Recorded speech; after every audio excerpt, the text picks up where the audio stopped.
Hello my dear friends, welcome to your channel.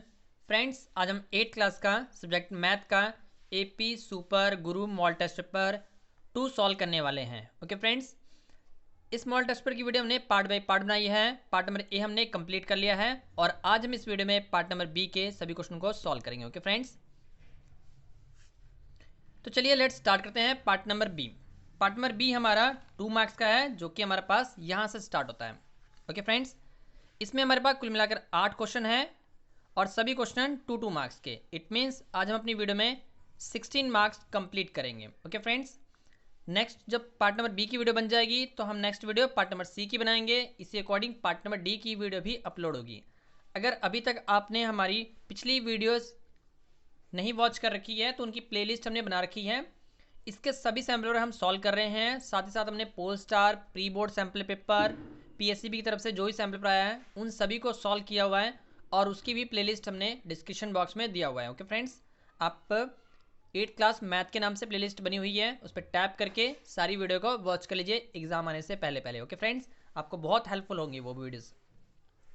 चलिए let's start हैं part number B. Part number B का सबसे पहला question है, ये क्वेश्चन नंबर 4 है। अगर पेपर में आप पार्ट नंबर बी सबसे पहले करना चाहते हैं तो बिल्कुल कर सकते हैं, बट याद रखिएगा पार्ट नंबर बी लिखकर आप क्वेश्चन नंबर 4 ही लिखिएगा। ऐसा नहीं है कि आपने पार्ट नंबर बी स्टार्ट किया और क्वेश्चन नंबर 1 लिखकर आपने इनमें से कोई क्वेश्चन स्टार्ट कर लिया है, आपको एक भी मार्क्स नहीं मिलेगा। ओके फ्रेंड्स, जो भी क्वेश्चन नंबर आपके क्वेश्चन पेपर पे हो वही क्वेश्चन नंबर आप अपनी आंसर शीट पर भी लिखेंगे। चलिए स्टार्ट करते हैं। इसमें हमसे सबसे पहला क्वेश्चन बोला गया है, वेरीफाई दैट माइनस एक्स ब्रैकेट में x bracket minus x equals to x है। ओके फ्रेंड्स, दिखे रहा माइनस बाहर भी पड़ा हुआ है और ब्रैकेट के अंदर भी पड़ा हुआ है।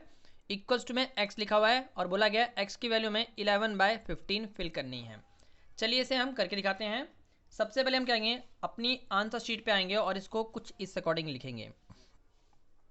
माइनस एक्स ब्रैकेट में माइनस ब्रैकेट में माइनस एक्स इक्वल्स टू में एक्स, और एक्स की वैल्यू में क्या दिया हुआ है 11/15। तो हम क्या करेंगे, जहां जहां आपको एक्स दिख रहा है वहां पर 11/15 फिल करेंगे। सबसे पहले ये माइनस वैसे के वैसे आएगा, ब्रैकेट लगाया और माइनस लगा लिया।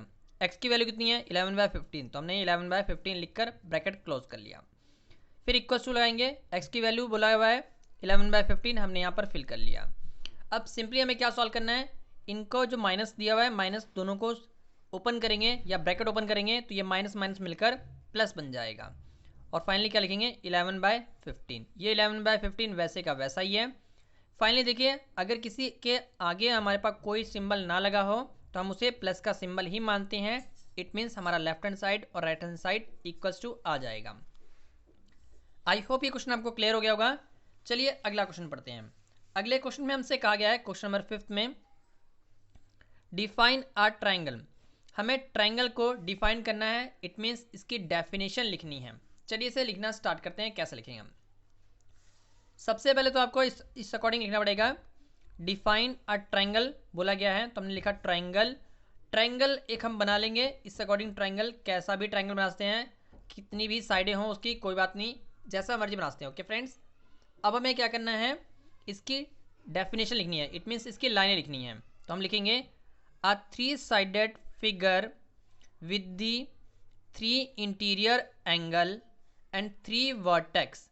एक ट्राइंगल में हमारे पास 3 साइड होती हैं, फर्स्ट, सेकंड, थर्ड, और क्या होता है 3 इंटीरियर एंगल बनते हैं, 1, 2 और ये 3, और 3 वर्टेक्स होते हैं 1, 2 और ये 3। ओके फ्रेंड्स, इसके बाद लिखेंगे the sum of 3 interior angle equals to 180। और इंटीरियर एंगल का अगर हम एंगल जोड़े, सभी एंगल को, एंगल 1, एंगल 2, एंगल 3 का सभी हम एंगल ऐड करें तो 180 बनना चाहिए। अगर 180 बन रहा है तभी वो हमारा हम ट्राइंगल उसको कह सकते हैं। तो लिखेंगे the sum of 3 interior angle is 180, that is called triangle. Okay friends, इस अकॉर्डिंग ये हमने डेफिनेशन लिख ली है। आप अपने अकॉर्डिंग जितनी आसान लाइनें हो सकती हैं उतनी आसान लाइनें लिखकर पेपर में आ सकते हैं, आपको पूरे 2 मार्क्स दिए जाएंगे। फिगर जरूर ड्रॉ करना। ओके फ्रेंड्स, चलिए अगला क्वेश्चन करते हैं। क्वेश्चन नंबर 6 में हमसे क्या कहा हुआ है, आइए मिलते हैं। इसमें हमसे कहा गया है क्वेश्चन नंबर 6 में, find the square root of 625 by using prime factorise method. Okay friends, prime factorise method की सहायता से हमें 625 का स्क्वायर रूट निकालना है। तो चलिए इसे सॉल्व करते हैं। स्क्वायर रूट कैसे निकालेंगे? सबसे पहले आप यहाँ लिखेंगे 625 लिखकर रूट लगाएंगे और ऊपर 2 लगाएंगे। ओके फ्रेंड्स, आप ये 2 लिखें या ना लिखें, पर स्क्वायर रूट में 2 होता है इसलिए हम यहाँ लिख देते हैं। फिर हम इसका 625 का एलसीएम करेंगे। आई होप एलसीएम तो आपको आता ही होगा। अब हम क्या करेंगे, इसके जो फैक्टर बने हैं 5, 5, 5 और 5, इनका हम पेयर बनाएंगे। पेयर मतलब जोड़ा, तो 2 के पेयर बनाएंगे हम। ओके फ्रेंड्स, एक और ये एक, तो ये हमारा फर्स्ट पेयर, ये हमारा सेकंड पेयर। इनमें से हमने एक डिजिट उठाकर यहाँ लिख देना है, इसमें से भी एक डिजिट उठाकर यहाँ लिख देना है, और यहाँ लिखेंगे रूट अंडर 625 और ऊपर 2। अब इन दोनों को मल्टीप्लाई कितना आएगा? 25। तो फाइनली 625 का स्क्वायर रूट होता है 25। अगर आप इसको वेरीफाई करना चाहें तो 25 को 25 से मल्टीप्लाई कर लीजिए, आपके पास रिजल्ट आएगा 625। ओके फ्रेंड्स, आई होप आपको ये क्लियर हो गया होगा। चलिए अगला क्वेश्चन सॉल्व करते हैं। बहुत आसान क्वेश्चन था, ये आपको आता ही होगा। इसमें हमसे कहा गया है क्वेश्चन नंबर 7 में, फाइंड द क्यूब रूट। अब हमें क्यूब रूट चाहिए 34300 का। ओके फ्रेंड्स, चलिए इसे सॉल्व करते हैं।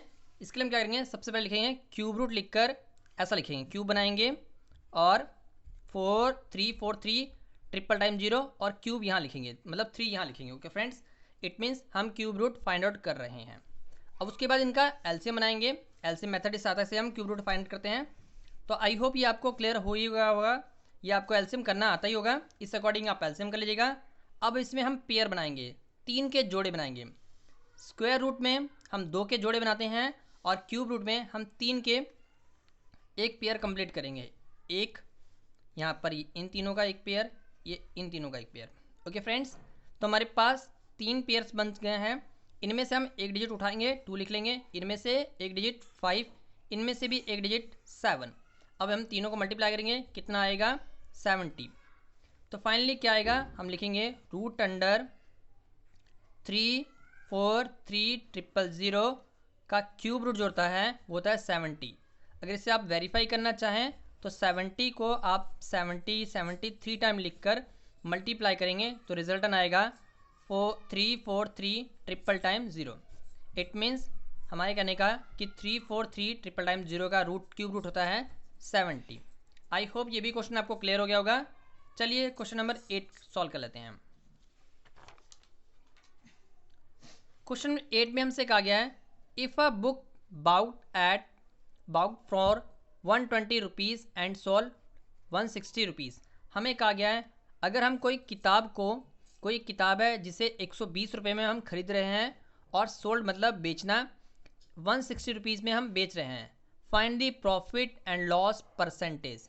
हमें कहा गया है अगर हम कोई सामान खरीद रहे हैं, बाउट मतलब खरीदना, 120 का हमने खरीदा है और 160 का हमने बेच दिया है, तो हमें कितना प्रॉफिट होगा। चलिए इसे सॉल्व करते हैं।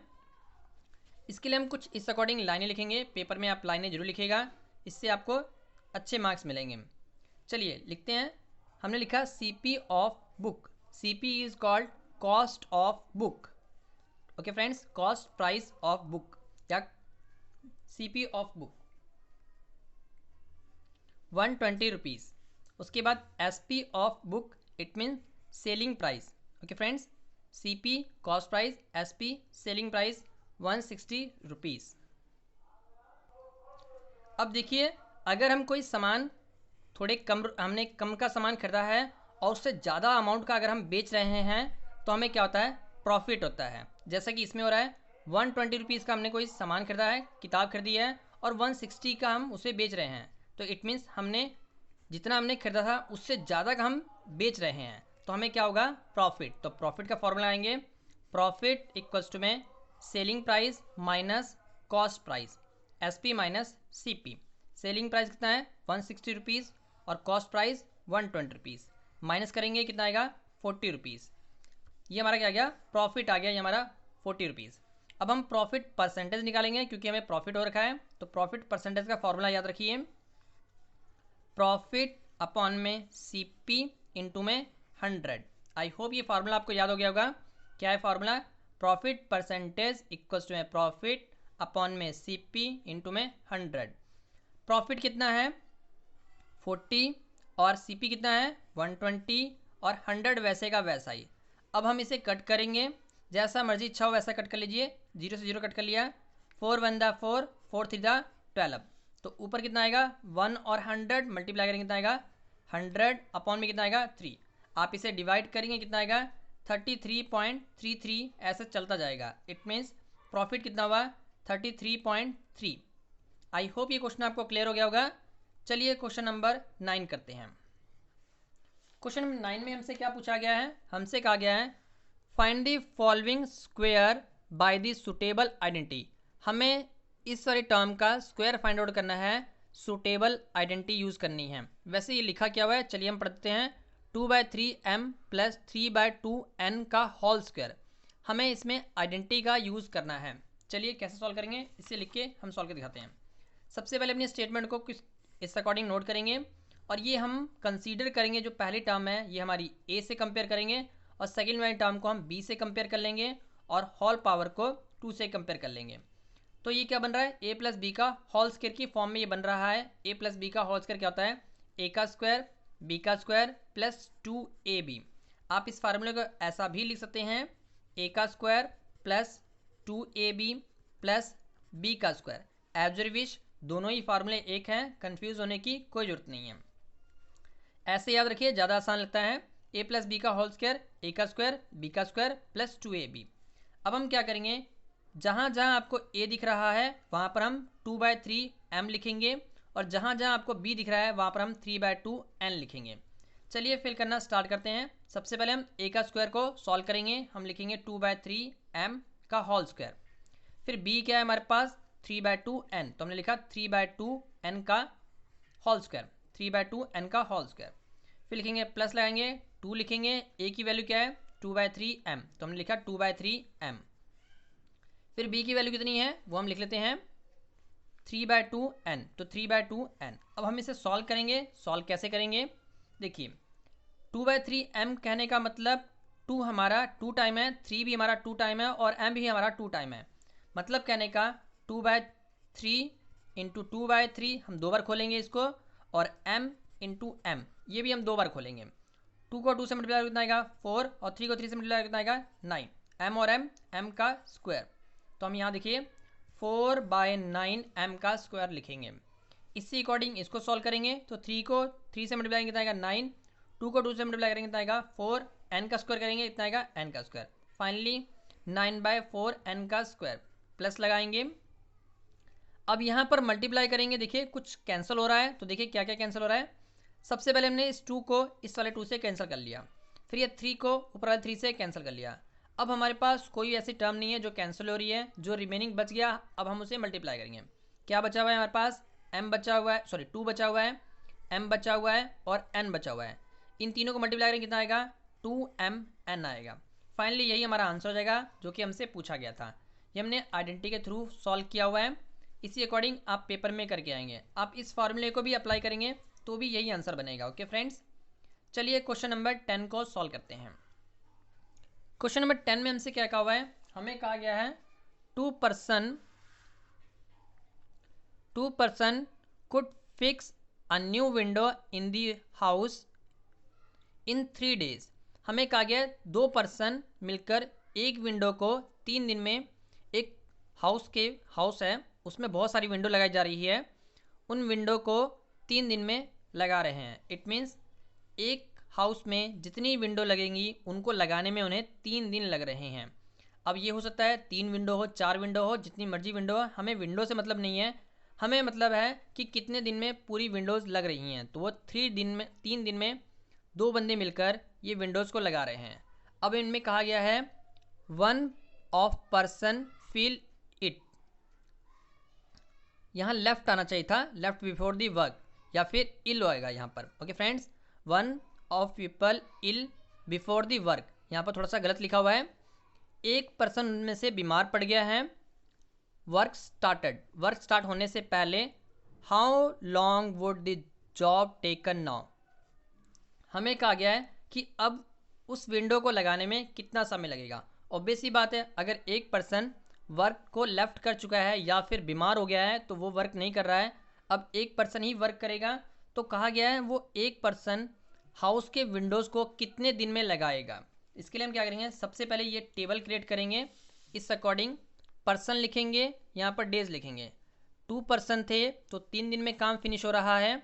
अब कहा गया है कि एक ही पर्सन है, क्योंकि एक पर्सन बीमार हो गया है, एक पर्सन कितने दिन में विंडोज़ को लगाएगा। तो ऑब्वियस सी बात है, देखिएगा सबसे पहले हमें पता होना चाहिए ये कौन सा प्रपोर्शन है, इन्वर्स प्रपोर्शन है या डायरेक्ट प्रपोर्शन है।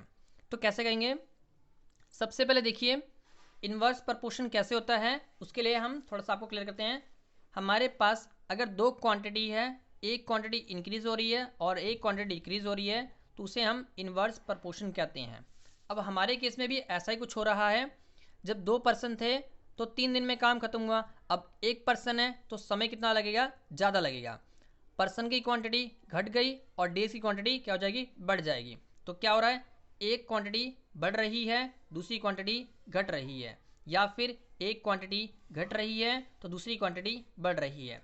ये क्या होता है, इन्वर्स प्रपोर्शन होता है। ओके फ्रेंड्स, जब दोनों डायरेक्शन अलग अलग दिशा में जाएं तो उसे हम इन्वर्स प्रपोर्शन कहते हैं। जैसे कि यहाँ पर नंबर ऑफ पीपल देखिए 2 थे, अब 1 हो गए, मतलब घट गए।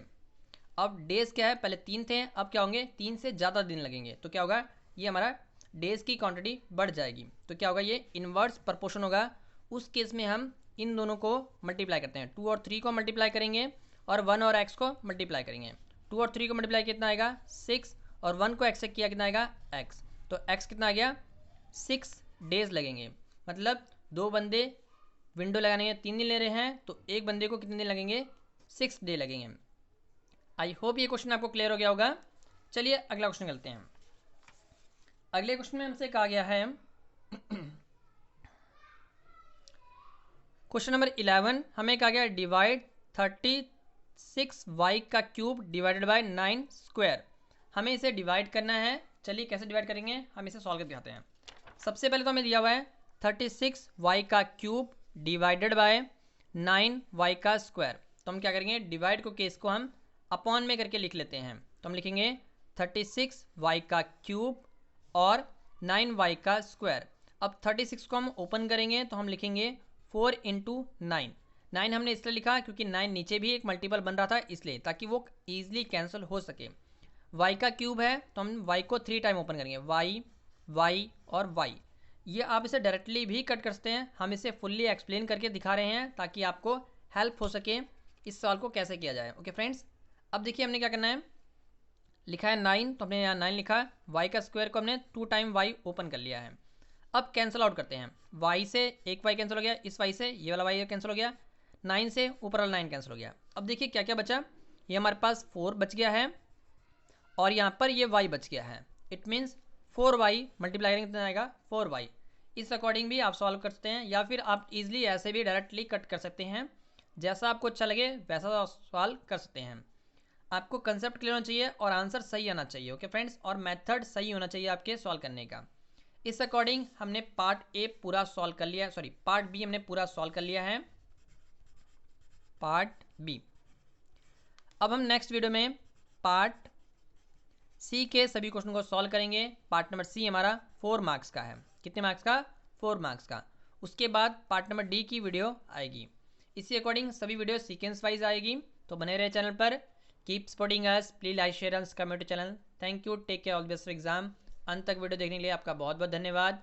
वीडियो अच्छी लगी हो तो लाइक कर दीजिएगा और अपने फ्रेंड्स सर्कल के साथ जरूर शेयर कर दीजिएगा, जिससे कि वो भी इस सारे मॉडल टेस्ट पेपर को समझ सकें।